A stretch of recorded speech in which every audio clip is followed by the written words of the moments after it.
थी मूंखे ॻाल्हि सम्झ में नथी अचे त तुंहिंजी न्याणीअ सां तोखे मिलण छो नथो ॾिनो वञे। चयूं त महिमान आयल आहिनि। पुफी इहे सभु उन्हनि जा बहाना अथई। सुभाणे वरी वेंदीसांसि, कीअं बि कोशिशि करे सुहिणी सां ज़रूरु मिलंदसि। कीअं बि करे मिलणो पवंदी पुफी, कीअं बि करे सुहिणी सां मिलणो पवंदो तोखे। पुफी जेकॾहिं तो घणी ठर कई न, इन सोणी जो निकाह हैदर सां करायो वेंदो।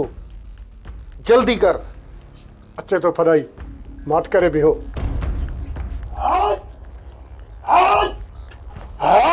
मुनाफिकनि जो टोलो मुहते मुशाबत पर पुठवरी मुनाफिकी सुञाणा थो समझी वियो। हाँ पुट त तव्हां हिन ॿिचा पुड़ीअ जा कन पे था भरियो। हा, मां नई नवेली कुंवारा या नंढड़ी ॿार जो तुंहिंजे ख़िलाफ़ मुंहिंजा कन था भरनि। छितो थियो ई ओ मां के त तव्हांजे विच में सलाहूं हलनि पियूं न, वड़े तारा गोल तारा माना मुंहिंजे बुरके मटाइण खां अॻु में ई दफ़न करण जी तयारियूं पे था कयो।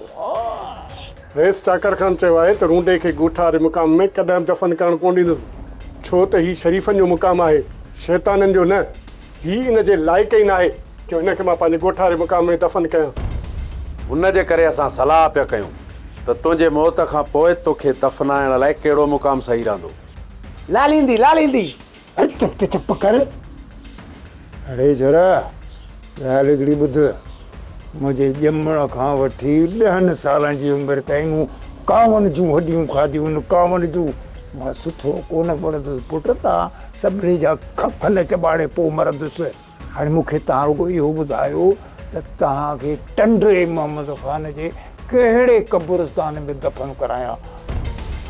सब्सक्राइब कयो असांजो official YouTube channel Sindh TV HD drama ऐं वधीक अपडेट लाइ बेल आइकन खे क्लिक करियो।